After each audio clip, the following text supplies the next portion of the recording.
À la page 49 du chapitre 3 de mes notes de cours, on résout la situation 7 de la section 1.9 de Séguin.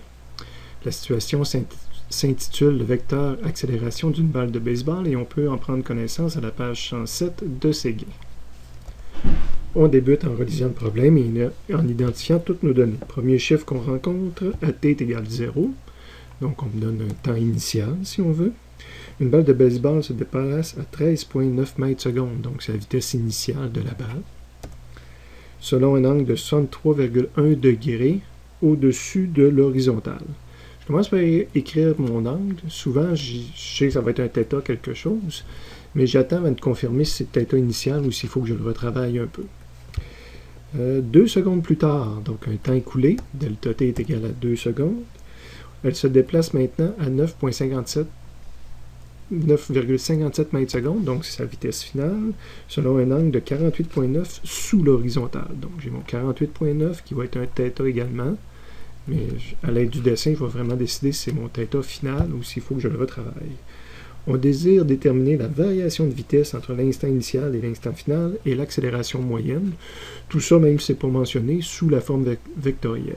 Donc quand on me demande la variation de vitesse, donc un delta V, mais sous forme vectorielle, ça veut dire que je veux à la fois la vitesse et à la fois l'angle. Et l'accélération moyenne, donc une accélération moyenne, mais vectorielle, ça veut dire que je veux à la fois la valeur numérique et l'angle. Au niveau du dessin, c'est la cinématique 2D. On va voir vers le sud ici, puis en altitude sur l'axe des Y. Le 63,1 au-dessus de l'horizontale, 63,1 au-dessus de l'horizontale, donc je représenterai mon vecteur comme ça, légèrement au-dessus de l'horizontale, fait que c'est le θ qui est ici, puis c'est par rapport à l'horizontale, par rapport à l'axe des X, donc le 63 correspond vraiment au θ initial. J'avais oublié de ma première variable qui était initiale, V initial est maintenant illustré avec son θ initial, delta t, ben, je vais trouver ma deuxième position de la balle. Le delta t, je vais le mettre à côté de ma trajectoire pour montrer que ça a pris delta t. Vitesse finale 9,57 à 48,9 sous l'horizontale. L'horizontale étant mon axe des X. Donc je l'ai dessiné ici, ma vitesse finale. Sous l'horizontale, on me donnait l'angle qui est ici. Donc je peux l'identifier comme un moins 48,9 par rapport à l'axe des X de mon problème, mon système de référence. Donc c'est vraiment le θ final et ça prend un signe négatif, étant donné que je tourne dans le sens contraire du sens conventionné, du sens standard. Ça c'est réglé. Delta V, accélération moyenne, ben, je cherche ces vecteurs-là. C'est dur de les dessiner immédiatement, à savoir quelle est leur orientation et même leur longueur. Donc, je vais attendre d'avoir résolu un peu le problème avant de l'écrire. Bon, le problème est intéressant un petit peu pour donner des explications supplémentaires, même au niveau, encore une fois, de ma méthode de travail, parce qu'on s'aperçoit quand on regarde la solution de Séguin va avoir commencé avec des équations beaucoup plus loin que dans ma solution à moi, là, au moment où ils apparaissent. Séguin calcule quelque chose en sachant qu'il va s'en servir. Mais des fois, les étudiants viennent me voir et me disent « Oui, mais de où je pars, monsieur? C'est quoi l'idée de génie qu'il y a eu de calculer ça en premier, etc. » Ben, moi, je suis pas très, très génial. Mon point de départ, c'est toujours le point d'interrogation. Je le sais pas. Je suis pas bon en physique jusqu'à un certain point. Ou en tout cas, j'essaie de me comporter comme si je serais pas bon. Puis je me dis, ben, je sais pas comment commencer. Je commence toujours par le point d'interrogation. Donc, je cherche un delta V, je suis en cinématique vectorielle, j'identifie quand même des choses, donc je fais des vecteurs présentement. Je cherche un module de variation de vitesse, je vais prendre mon résumé, puis je vais aller chercher le module d'un vecteur, c'est quoi, puis je vais l'appliquer à mon problème. Donc, là, le module que je cherche, c'est delta V. Ça va me prendre delta Vx au carré, puis delta Vy au carré. Évidemment, j'ai rien de tout ça, donc il va falloir que j'aille chercher autre chose. La variation de vitesse selon un axe, selon l'axe des X, mais ça c'était le chapitre 2 qu'on avait vu, la variation de vitesse. Donc, si je vous amène dans le résumé du chapitre 2 quelques secondes. Donc, je suis dans les résumés, mais au chapitre 2, donc l'accélération, mais en 1D, on avait défini c'était quoi delta Vx, une variation de vitesse. Comme n'importe quel delta, c'est toujours final moins initial. Donc, je le ramène dans ma solution. Une variation de vitesse se calcule de cette façon-là. Ce qui est spécial ici, c'est qu'on est rendu en 2 dimensions. Donc, même si ce n'est pas mentionné nulle part dans les résumés, ben, je peux faire une variation de vitesse selon Y également. Évidemment, il va falloir, encore une fois, que je me dise que j'ai besoin d'autre chose, parce que ce ne sont pas calculées présentement, ces choses-là. Et je dois réaliser que vitesse finale selon x, ben c'est la composante selon x de la vitesse finale, ça c'est la composante selon x de la vitesse initiale, donc c'est des composantes. Donc dans mon algèbre vectoriel, c'est de faire des calculs de composantes.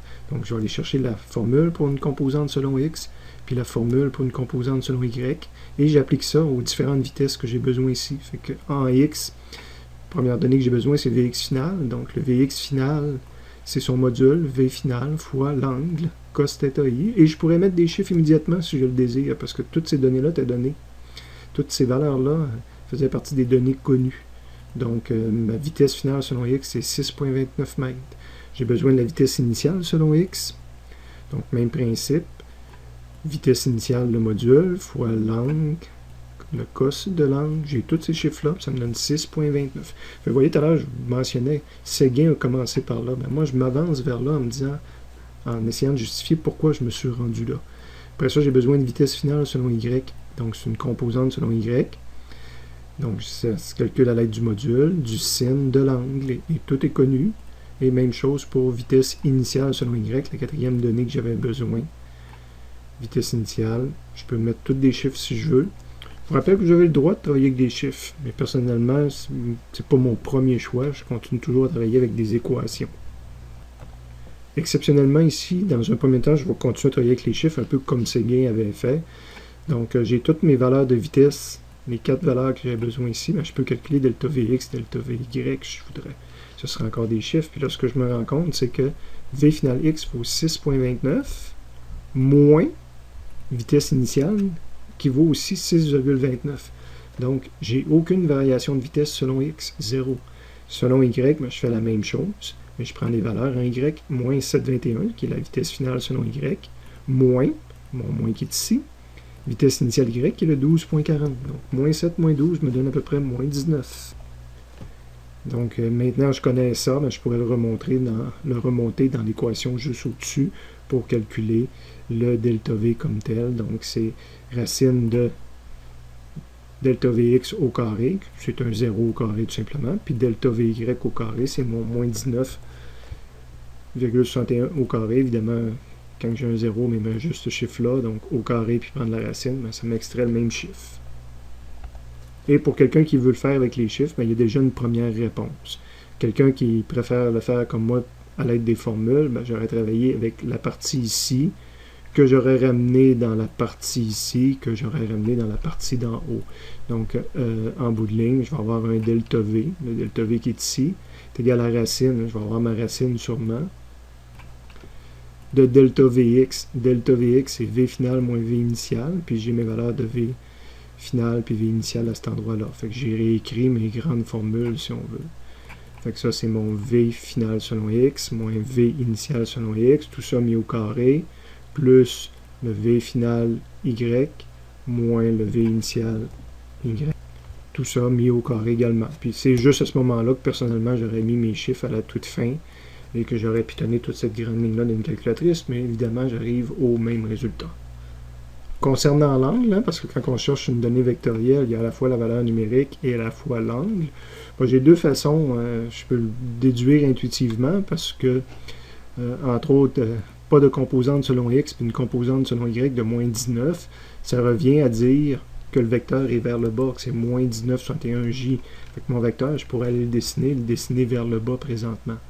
Donc l'angle par rapport à l'horizontale positive, l'angle ici c'est un 90 degrés, mais ça serait moins 90 degrés. Pour montrer que je suis sous l'horizontale, que je le calcule à l'envers. Évidemment, je pourrais vraiment appliquer la formule si je veux. Okay, la formule pour trouver l'angle d'un vecteur, c'est celle-ci, la composante y, donc là je l'applique à delta v. La composante y, ben, c'est delta vy divisé par delta vx. Delta vy, ben, c'est mon v final sinus θ, où je prends directement ma valeur si je veux. Donc, ça aurait été possible aussi d'écrire directement les valeurs, un peu comme je vais avoir fait en bas ici. Je ne l'ai pas fait au long, puisque tout ça, déjà, je pouvais le déduire directement là, du fait que j'ai juste une composante selon y. Mais si je remplace des chiffres partout, en bout de ligne, je vais avoir moins 19,61 divisé par 0. Si vous rentrez ça dans une calculatrice, c'est impossible, une division par 0. Mais si vous vous rappelez d'avoir vu les courbes de tangente en mathématiques, ben c'est la tangente qui tend vers un très très grand nombre. Quand on divise par un petit nombre comme 0, la tangente devient très très grande. Avec le signe moins, si on pitonne ça dans une calculatrice, personnellement, pour m'en convaincre, j'ai pitonné sur ma calculatrice tangente moins 1 de moins 9,99999, donc un très très très grand chiffre. C'est ça, quand on divise vers 0, on tend vers un très très très grand chiffre, et ça me donne un moins 90 degrés. Donc c'est conforme avec mon analyse personnelle de dire je le dessinerai par en bas de toute façon. Il me reste 2 points d'interrogation, l'accélération moyenne et son angle. Donc comment je peux calculer l'accélération moyenne, on va le voir dans les résumés. Et là, je crois que j'ai fait des petits ajouts dans le résumé du chapitre 3, la page 14, donc la deuxième page du résumé du chapitre 3. Quand on regarde l'accélération moyenne, ça, on avait déjà ça. Évidemment, si on étudie l'algèbre vectorienne, 1 sur delta t, c'est une constante. Ben, pas une constante, mais c'est une valeur numérique. Donc, c'est un chiffre multiplié par delta v. Donc, c'est comme un scalaire. C'est le produit d'un scalaire par un vecteur. Fait que le vecteur résultant va être dans le même sens que le premier vecteur. C'est juste sa grandeur qui varie en fonction du scalaire qu'il y en avant. Donc, si c'est 3 fois delta v, ben c'est le même vecteur, mais 3 fois plus grand. Puis si c'est 1 tiers delta v, ben c'est le même vecteur, mais 3 fois plus petit. Donc, son module va varier de la même façon. Donc, j'aurais le droit, c'est l'ajout que j'ai fait à côté, d'écrire que le module de l'accélération moyenne, ben c'est 1 sur delta t fois delta v, ou delta v sur delta t, là, comme vous préférez. Fait que vous avez le droit de faire cet ajout-là dans votre résumé, et c'est avec cette équation-là que je vais avoir travaillé.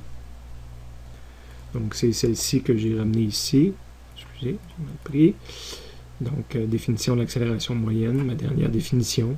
1 sur delta t, ben, c'est 1 sur 2. Delta t valait 2.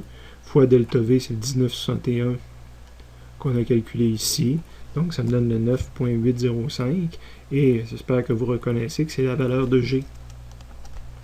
Donc, la balle de baseball, elle subissait tout simplement l'accélération de G.